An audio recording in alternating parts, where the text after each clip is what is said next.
दोस्तों, स्वागत है आप सभी का हमारे YouTube चैनल हसनैन स्टडी में। आज हम लोग क्लास 10 के विज्ञान का 9वां चैप्टर आनुवंशिकता एवं जैव विकास के ऑब्जेक्टिव टाइप क्वेश्चन को सॉल्व करने वाले हैं। तो आइए वीडियो को शुरू करते हैं। वीडियो शुरू करने से पहले हम इस चैप्टर के कुछ बेसिक्स पॉइंट को देखेंगे, जिससे कि क्वेश्चन को सॉल्व करने में आसानी हो। जैसा कि देख रहे हैं, आनुवंशिकता ये क्या होता है? तो माता पिता के गुण का उसके संतान में आना क्या कहलाता है? आनुवंशिकता। जैसे आँख का रंग, चमड़ी का रंग और शरीर का आकार। ठीक है। अब नेक्स्ट जो हम लोग समझते हैं, मेल और फीमेल। ठीक है, तो शुक्राणु कहाँ पाया जाता है? मेल में, और अंडाणु फीमेल में, जिसकी संख्या क्या होती है? 46। ठीक है, और इन्हीं दोनों के मेल से डीएनए बनेगा और ल्यूमिनज और फिर भ्रूण और फिर बच्चा बन जाएगा। ठीक है, तो बच्चे का निर्माण होता है। अब हम लोग को समझना है कि शुक्राणुओं की संख्या क्या होती है। तो ये जब जोड़े में जाते हैं तो ये हाफ हो जाते हैं, यानी कि 46 से क्या हो जाएगा? 23 हो जाएगा। और यहाँ अंडाणु में देखिए 46 है, तो यहाँ भी क्या हो जाएगा? 23 हो जाएगा। अब शुक्राणुओं में जो होता है वो एक्स वाई गुणसूत्र पाया जाता है, और अंडाणु में एक्स एक्सिस गुणसूत्र पाया जाता है। क्वेश्चन इस तरह भी पूछता है कि लिंग गुणसूत्र का पूर्ण जोड़ा कहाँ होता है? तो ये आपकी स्त्री में होता है, जैसा कि आप देख सकते हैं कि पूर्ण जोड़ा यही है। ठीक है, और इस पे भी कुछ क्वेश्चन बनता है। ठीक है, एक्स वाई गुणसूत्र पे कि गुणसूत्र की खोज कब हुई? तो ये आपके 1875 में हुई। कब हुई थी? 1875 में हुई थी। और लिंग निर्धारण में सबसे बड़ा योगदान एक्स वाई का ही होता है। ठीक है, आपको ये पॉइंट को भी याद रखना है। आइए अब हम लोग नेक्स्ट पॉइंट देखते हैं। जैसा कि यहाँ देख रहे हैं, वंशागत नियम का प्रतिपादन किसने किया था? ग्रेगर जॉन मेंडल, जो कि क्या थे? पादरी थे। मेंडल ने जनक पीढ़ी को दर्शाया किस लेटर से? तो पी लेटर से। और इन्होंने किस चीज का प्रयोग किया था? मटर के पौधे का। ठीक है, अब क्वेश्चन इस पे पूछता है कि मनुष्य में कितने जोड़े गुणसूत्र पाए जाते हैं। देखिए, हम लोगों ने ऊपर देखा था कि 23 जोड़ा होता है। ठीक है, तो क्या हो जाएगा? मनुष्य में कितने जोड़े गुणसूत्र पाए जाते हैं? ठीक है, तो यहाँ क्या हो जाएगा? आपका 23 हो जाएगा। 23। नेक्स्ट जो है वो है मनुष्य की कोशिका में गुणसूत्र की संख्या। सिर्फ गुणसूत्र की संख्या का बात करता है तो वो क्या होता है? 46। तो यहाँ आप 46 लिख लेते हैं हम लोग। यहाँ जीन कहाँ पाए जाते हैं? ठीक है, तो जीन जो होता है वो गुणसूत्र या क्रोमोसोम में पाए जाते हैं। ठीक है, जैसा कि आप यहाँ देख सकते हैं, इस फिगर से हम लोग समझेंगे। ये कोशिका है, और कोशिका के अंदर क्या है? ये केंद्रक है। केंद्रक के अंदर क्या होता है? क्रोमोसोम पाया जाता है। ठीक है, जिसको हम लोग शुक्राणु भी बोलते हैं। ठीक है, और क्रोमोसोम के अंदर जो होता है वो डीएनए और प्रोटीन होता है, और डीएनए के अंदर जीन पाया जाता है, बच्चा। ठीक है, अब नेक्स्ट पॉइंट जो है हम लोग यहाँ पे समझेंगे कि जीन कहाँ पाए जाते हैं। यही पूछ रहा है कि जीन कहाँ पाए जाते हैं, तो ये गुणसूत्र में पाए जाते हैं या क्रोमोसोम में। तो यहाँ पे आप गुणसूत्र या क्रोमोसोम भी भर सकते हैं। नेक्स्ट जो पूछता है कि गुणसूत्र कहाँ पाए जाते हैं, तो गुणसूत्र आपके कहाँ पाए जाते हैं? तो ये आपके केंद्रक में। देखिए, गुणसूत्र, क्रोमोसोम कहाँ पाया जाता है? ये आपके केंद्रक में। ये केंद्रक है, केंद्रक के अंदर ही क्रोमोसोम पाया जाता है। नेक्स्ट देखेंगे कि गुणसूत्र बने होते हैं किस चीज़ के? तो डीएनए और प्रोटीन के। ठीक है, यहाँ हम लोग क्या लिखेंगे? डीएनए प्लस प्रोटीन, इसी के ये बने होते हैं। अब नेक्स्ट पॉइंट समझते हैं हम लोग। यहाँ पूछ रहा है समजात अंग। तो समजात अंग के जो उदाहरण होते हैं वो है पक्षी के पंख, मनुष्य के हाथ, कुत्ते का अग्रपाद या घोड़े का अग्रपाद। ठीक है, तो अग्रपाद के मतलब होता है टांगे। ठीक है, तो अब इसको समझने के लिए हम लोग को सबसे पहले यहाँ पे मैं लिख लेता हूँ। ठीक है, कि ये क्या होता है? समजात अंग वैसा अंग होता है जिनकी संरचना क्या होती है? समान होती है। संरचना क्या हो जाएगी? समान, लेकिन कार्य जो होंगे वो इसके अलग अलग होंगे। ठीक है, कार्य क्या होंगे? अलग अलग होंगे। जैसा कि पक्षी के पंख, ठीक है, मनुष्य के हाथ, इन लोग के कार्य क्या है? अलग अलग हैं। ये उड़ने का काम करता है, ये हाथ काम करने के लिए, खाने के लिए, पीने के लिए, जैसा आप देख सकते हैं। ठीक है, पक्षी के पंख, मनुष्य के हाथ। अब नेक्स्ट जो है यहाँ हम लोग देखेंगे समरूप या समृद्ध। ठीक है, तो ये क्या होता है? ये भी सेम होता है। इसमें क्या हो जाएगा? संरचना अलग हो जाएगी। क्या हो जाएगी? संरचना अलग होगी, लेकिन इन लोगों के कार्य जो होते हैं वो सेम होते हैं। कार्य क्या होंगे? समान हो जाएंगे। जैसे कि आप देख रहे हैं, पक्षी के पंख, चमगादड़ के पंख, दोनों के कार्य क्या है? समान है, उड़ने का कार्य ही करते हैं। लेकिन तितली और पक्षी नहीं होंगे। कभी कभी क्वेश्चन आ जाता है तितली और पक्षी पे, ये नहीं होंगे क्योंकि इनके कार्य क्या है? समान है। लेकिन यहाँ क्या होता है? कार्य, ठीक है, अलग है। इस पे हम लोग समझात में आ जाता है क्वेश्चन। समझात में क्वेश्चन पूछता है तितली और पक्षी पे। ठीक है, तो अब हम लोग नेक्स्ट यहाँ पे एक और समझते हैं क्वेश्चन कि ऐच्छिक क्रिया।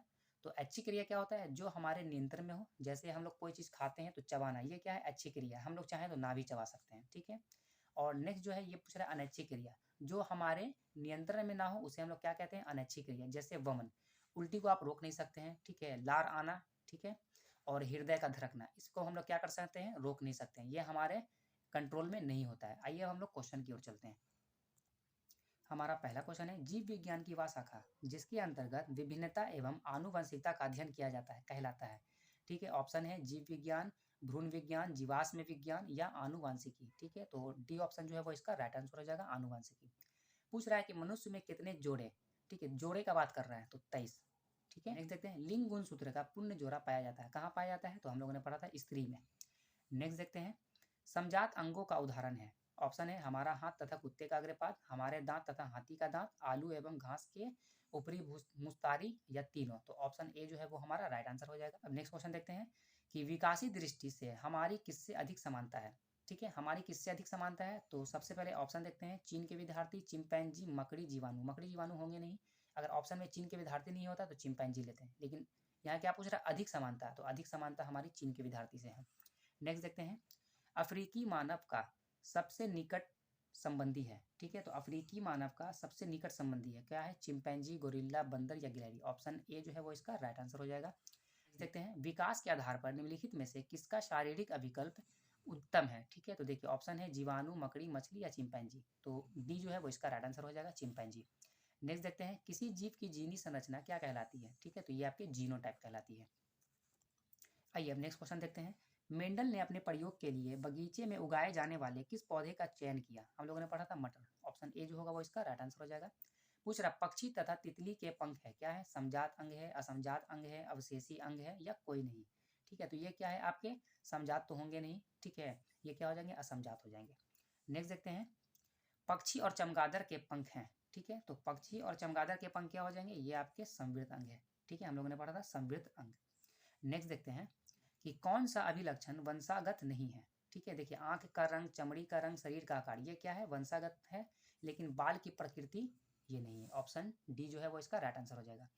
नेक्स्ट बोल रहा है कि निम्नलिखित में से कौन सी अनैच्छिक क्रिया नहीं है। देखिए अनैच्छिक क्रिया नहीं है का बात कर रहा है, तो अब आप देख सकते हैं कि यहाँ वमन, लार आना, हृदय का धड़कना, ये क्या है?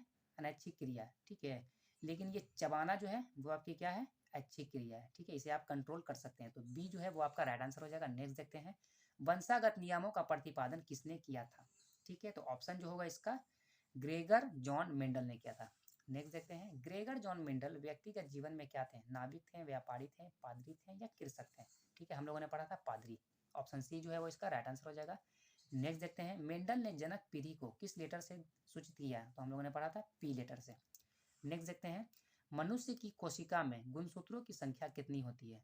40, 21, 23 या 46। हम लोगों ने पढ़ा था 46। डी ऑप्शन जो है वो इसका राइट आंसर हो जाएगा। नेक्स्ट देखते हैं, मानव में कितने रक्त समूह हैं। ठीक है, तो ऑप्शन देख लेते हैं, 1, 2, 3, 4। ठीक है, इसका जो राइट आंसर हो जाएगा वो डी होगा, 4 रक्त समूह है। नेक्स्ट देखते हैं कि जीवन की उत्पत्ति पृथ्वी पर कहाँ हुई थी। ऑप्शन है अग्नि में, स्थल पर, जल में, आकाश में। इसका जो राइट आंसर है वो सी है, यानी कि जल में। नेक्स्ट देखते हैं, मनुष्य का वैज्ञानिक नाम क्या है। ठीक है, तो मनुष्य का जो वैज्ञानिक नाम होता है वो होता है होमोसेपियन। ऑप्शन बी जो है वो इसका राइट आंसर हो जाएगा, होमोसेपियन। ठीक है, नेक्स्ट देखते हैं, अंडाणु और शुक्राणु में कौन बच्चे के लिंग का निर्धारण करता है। ठीक है, तो बच्चे का लिंग निर्धारण शुक्राणु करता है। बी ऑप्शन जो है वो इसका राइट आंसर हो जाएगा। नेक्स्ट देखते हैं, जीन कहाँ पाए जाते हैं। ठीक है, तो अभी हम लोगों ने पढ़ा था जीन कहाँ पाए जाते हैं, तो ये आपके गुणसूत्र में पाए जाते हैं। ऑप्शन ए जो है वो इसका राइट आंसर हो जाएगा। नेक्स्ट देखते हैं, अब यहाँ पूछ रहा है गुणसूत्र कहाँ पाए जाते हैं। ठीक है, तो गुणसूत्र आपके देखिए ऊतक है, सभी है, कोशिका है। हम लोग पढ़ा था केंद्रक में पाए जाते हैं। नेक्स्ट देखते हैं, गुणसूत्र बने होते हैं। ठीक है, डीएनए के, प्रोटीन के, ये दोनों के बने होते हैं। ऑप्शन सी जो है वो इसका राइट आंसर हो जाएगा, यानी कि दोनों के। पूछ रहा है नेक्स्ट की गुणसूत्र की खोज किस ईस्वी में की गई थी। ठीक है, तो अभी हम लोगों ने पढ़ा था 1875। तो ऑप्शन देखेंगे डी जो इसका राइट आंसर है। नेक्स्ट देखते हैं, प्राकृतिक चयन का सिद्धांत किसने दिया।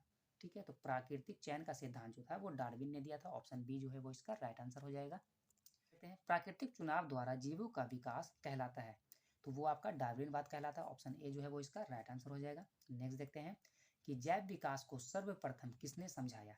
ठीक है, तो जैव विकास को सर्वप्रथम लैकमार्क ने समझाया था। ऑप्शन देख लेंगे, लैकमार्क जो है वो आपके ऑप्शन ए में है। ओके दोस्तों, फिर मिलेंगे अगली वीडियो के साथ। वीडियो पसंद आई हो तो इसे लाइक एंड शेयर जरूर करें।